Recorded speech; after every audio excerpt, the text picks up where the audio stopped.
আল্লাহর হাবিব বললেন, জিব্রাইল বলো তো দেখি, যেই আরশের পাশে তুমি যেই তারকাটি দেখলা, বলো তো ওই তারকাটার নাম কি, ওই তারকাটি কোত্থেকে আসলো? জিব্রাইল বললেন, নবীজি আমি তো তা জানি না, ওটার নাম কি তাও তো আমি জানি না। আল্লাহর হাবিব বললেন, জিব্রাইল যেই তারকাটি দেখলা ওই তারকাটা অন্য কোনো তারকা না, ওই তারকাটাই হলাম আমি নবী মুহাম্মাদুর রাসূলুল্লাহ সাল্লাল্লাহু আলাইহি ওয়াসাল্লাম। আল্লাহর হাবিব আখিরি নবী, আমাদের প্যারা নবী মুহাম্মাদুর রাসূলুল্লাহ সাল্লাল্লাহু আলাইহি ওয়াসাল্লাম এই পৃথিবীতে এসেছেন একমাত্র শুধু আপনাকে আমাকে এই অন্ধকার থেকে আলোর দিকে নিয়ে যাওয়ার জন্য আল্লাহ পাক আমার নবীকে পাঠাইছেন। আল্লাহ পাক বলেন, ইউখরিজুহুম মিনাজ যুলুমাতি ইলান নূর। তামাম পৃথিবীর মানুষের জন্য আল্লাহর হাবিবকে আল্লাহ পাক নূর দিয়ে তারপরে দুনিয়াতে পাঠাইছেন। নূর এবং আলো দিয়ে মানুষকে অন্ধকার থেকে আলোর দিকে নিয়ে যাবেন, এই জন্যই আল্লাহর হাবিবকে পৃথিবীতে পাঠাইছেন। আল্লাহর হাবিব আমার নবীজি এই পৃথিবীতে এসেছেন তামাম পৃথিবীর মানুষের জন্য একটি নিয়ামত স্বরূপ হিসেবে এসেছেন। কেমন নিয়ামত! যেই নবীর মর্যাদা গাছ বুঝলো, যেই নবীর ভালোবাসা পশু পাখিদের মান্য করলো, যেই নবী হরিণী এবং বাঘ তারাও পর্যন্ত আমার নবীকে চিনতে পারলো, অথচ সেই নবীর উম্মাত নবীকে পরিপূর্ণ চিনতে পারলো না। আল্লাহর হাবিব বললেন, ও আবু বকর, এইভাবে তুমি দৌড়াদৌড়ি করে কেন হাঁটা চলা করতেছো, কারণ কি? আবু বকর বললেন, ইয়া রাসূলুল্লাহ, ইয়া হাবিবাল্লাহ, এই জন্যই আমি হাঁটাহাঁটি করতেছি। আমি যখন ডান পাশ থেকে হাঁটি আমার মনের ভিতরে ভাবনা আসে, কে জানি বাম দিক থেকে আপনাকে কষ্ট দেওয়ার জন্য, আক্রমণ করার জন্য কে জানি উপস্থিত হইতেছে। এই চিন্তা করে আমি আবার বাম দিকে যাই। আবার আমি যখন বাম দিকে যাই আবার মনে হয় সামনের দিক থেকে কোন কাফের মুশরিকরা মনে হয় আপনাকে তীর নিক্ষেপ করার জন্য প্রস্তুত হয়ে আছেন। এই জন্য আমি আবার সামনের দিকে হাঁটি। আবার যখন সামনের দিকে হাঁটি আবার মনে মনে ধারণা করলাম মনে হয় পিছন থেকে কাফেররা তীর মারতেছেন। এই চিন্তা করে আমি আবু বকর আবার পিছন দিকে চলে যাই। ও নবীজি, যতক্ষণ পর্যন্ত আমি আবু বকর এই পৃথিবীতে বেঁচে আছি ততক্ষণ পর্যন্ত আমি চাই না আমি আবু বকরের সামনে আপনি নবীর কোনো ক্ষতি হয়। নূরে উজ্জাল চেহারা তোমার,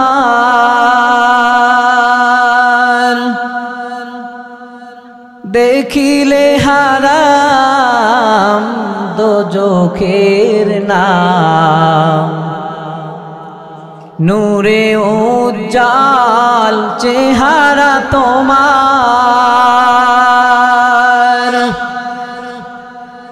দেখিলে হারাম দোজখের নাম। তুমি কবে দিবে মোলাকাত, দেখা দাও অতি গোপনে। আমি সইতে পারি না বিরহ জ্বালা,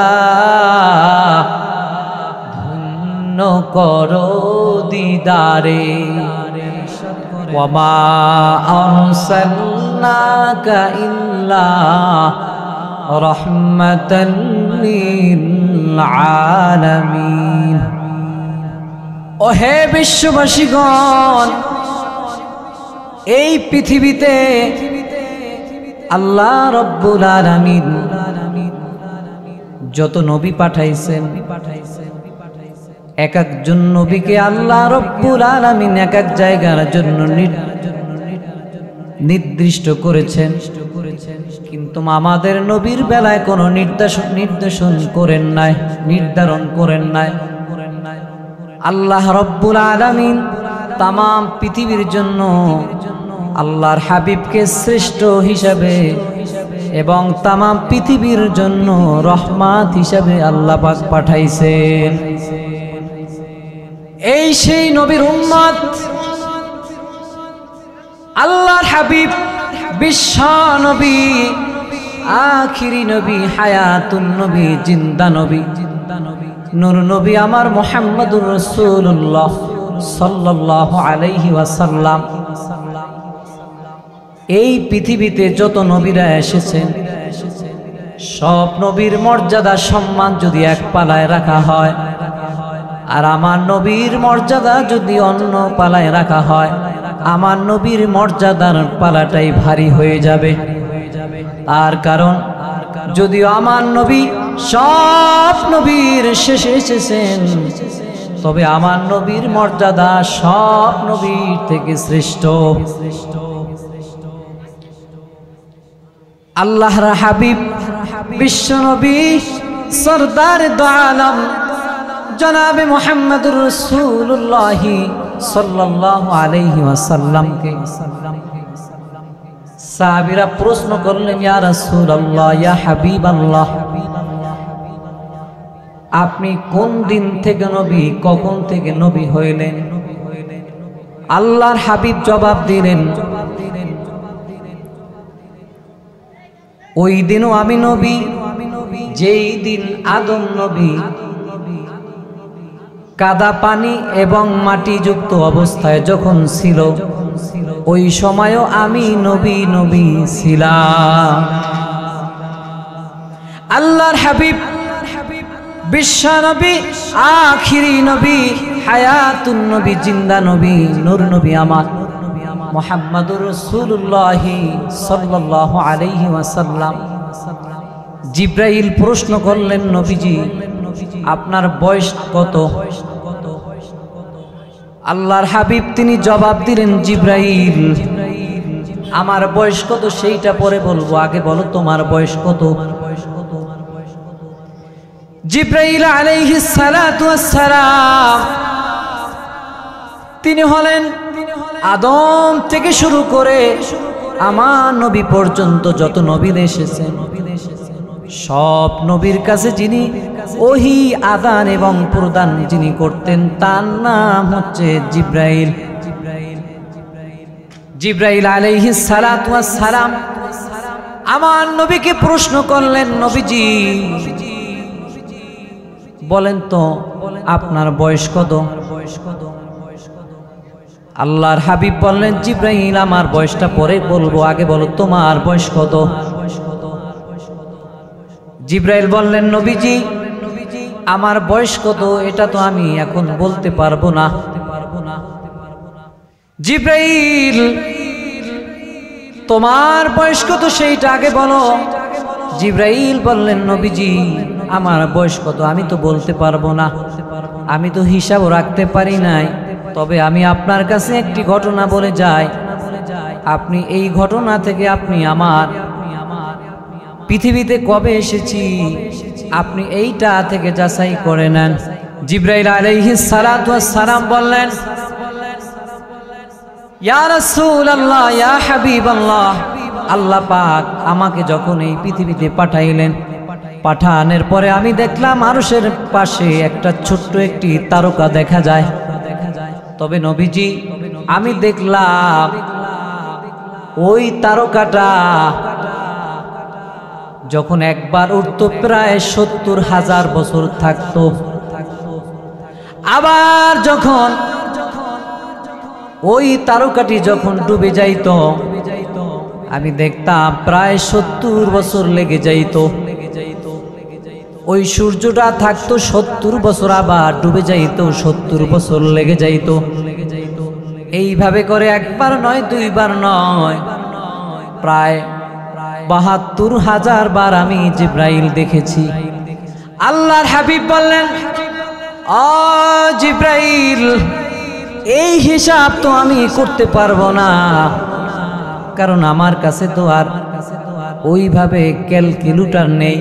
তবে জিব্রাইল, তুমি যেভাবে তোমার ঘটনা বললা, আমিও তোমার কাছে একটি ঘটনা বলে যাই, তুমিও আমার বয়সটা হিসাব করে বের করবা। আল্লাহর হাবিব বললেন, জিব্রাইল বলো তো দেখি, যেই আরশের পাশে তুমি যেই তারকাটি দেখলা, বলো তো ওই তারকাটার নাম কি, ওই তারকাটি কোত্থেকে আসলো? জিব্রাইল বললেন, নবীজি আমি তো তা জানি না, ওটার নাম কি তাও তো আমি জানি না। আল্লাহর হাবিব বললেন, জিব্রাইল যেই তারকাটি দেখলা, ওই তারকাটা অন্য কোনো তারকা না, ওই তারকাটাই হলাম আমি, নবী মুহাম্মাদুর রাসূলুল্লাহ সাল্লাল্লাহু আলাইহি ওয়াসাল্লাম। আল্লাহর হাবিব আখিরি নবী, আমাদের প্যারা নবী মুহাম্মাদুর রাসূলুল্লাহ সাল্লাল্লাহু আলাইহি ওয়াসাল্লাম এই পৃথিবীতে এসেছেন একমাত্র শুধু আপনাকে আমাকে এই অন্ধকার থেকে আলোর দিকে নিয়ে যাওয়ার জন্য আল্লাহ পাক আমার নবীকে পাঠাইছেন। আল্লাহ পাক বলেন, ইউখরিজুহুম মিনাজ-জুলুমাতি ইলান-নূর। তামাম পৃথিবীর মানুষের জন্য আল্লাহর হাবিবকে আল্লাহ পাক নূর দিয়ে তারপরে দুনিয়াতে পাঠাইছেন। নূর এবং আলো দিয়ে মানুষকে অন্ধকার থেকে আলোর দিকে নিয়ে যাবেন, এই জন্যই আল্লাহর হাবিবকে পৃথিবীতে পাঠাইছেন। শুধু তাই নয়, আল্লাহর হাবিব আমার নবীজি এই পৃথিবীতে এসেছেন তামাম পৃথিবীর মানুষের জন্য একটি নিয়ামত স্বরূপ হিসাবে এসেছেন। কেমন নিয়ামত! যেই নবীর মর্যাদা গাছ বুঝলো, যেই নবীর ভালোবাসা পশু পাখিদের মান্য করলো, যেই নবী হরিণী এবং বাঘ তারাও পর্যন্ত আমার নবীকে চিনতে পারলো, অথচ সেই নবীর উম্মাত নবীকে পরিপূর্ণ চিনতে পারলো না। আল্লাহর হাবিব একদিন যুদ্ধের সময় যাওয়ার পথে সাহাবীদেরকে নিয়ে রওনা হলেন। হযরত আবু বকর সিদ্দিক রাদিয়াল্লাহু তাআলা আনহু, আল্লাহর হাবিব তিনি লক্ষ্য করে দেখলেন আবু বকর নবীর ডান পাশে কতক্ষণ হাঁটা চলা করে, আবার বাম দিকে হাঁটা চলা করে, আবার সামনের দিকে হাঁটা চলা করে, আবার পিছন দিয়ে হাঁটা চলা করে। আল্লাহর হাবিব বললেন, ও আবু বকর, এইভাবে তুমি দৌড়াদৌড়ি করে কেন হাঁটা চলা করতেছো, কারণ কি? আবু বকর বললেন, ইয়া রাসূলুল্লাহ, ইয়া হাবিবাল্লাহ, এই জন্যই আমি হাঁটাহাঁটি করতেছি। আমি যখন ডান পাশ থেকে হাঁটি আমার মনের ভিতরে ভাবনা আসে, কে জানি বাম দিক থেকে আপনাকে কষ্ট দেওয়ার জন্য, আক্রমণ করার জন্য কে জানি উপস্থিত হইতেছে। এই চিন্তা করে আমি আবার বাম দিকে যাই। আবার আমি যখন বাম দিকে যাই আবার মনে হয় সামনের দিক থেকে কোন কাফের মুশরিকরা মনে হয় আপনাকে তীর নিক্ষেপ করার জন্য প্রস্তুত হয়ে আছেন। এই জন্য আমি আবার সামনের দিকে হাঁটি। আবার যখন সামনের দিকে হাঁটি আবার মনে মনে ধারণা করলাম মনে হয় পিছন থেকে কাফেররা তীর মারতেছেন। এই চিন্তা করে আমি আবু বকর আবার পিছন দিকে চলে যাই। ও নবীজি, যতক্ষণ পর্যন্ত আমি আবু বকর এই পৃথিবীতে বেঁচে আছি ততক্ষণ পর্যন্ত আমি চাই না আমি আবু বকরের সামনে আপনি নবীর কোনো ক্ষতি হয়। নূরে উজ্জাল চেহারা তোমার,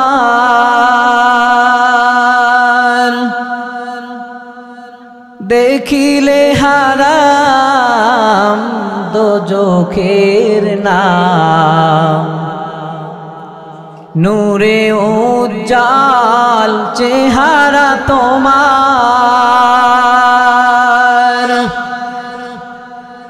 দেখিলে হারাম দোজখের নাম। তুমি কবে দিবে মোলাকাত, দেখা দাও অতি গোপনে। আমি সইতে পারি না বিরহ জ্বালা, ধন্য করো দিদারে। আমি সইতে পারি না বিরহ জ্বালা, ধন্য করো আমারে। ডেকে লাও রাসূলুল্লাহ, রওজা পাকের কিনারে। আমি সইতে পারি না বিরহ জ্বালা, ধন্য করো আমারে। দুই সাথীকে পাশে নিয়ে হায় ঘুমিয়ে আছে নিজুম নিরালা। দুই সাথীকে পাশে নিয়ে হায় ঘুমিয়ে আছে নিজুম নিরালায়। সারা দাও রাসূলুল্লাহ, রওজা পাকের কিনারে। ওই হাজি ভাই যায় মদিনায়,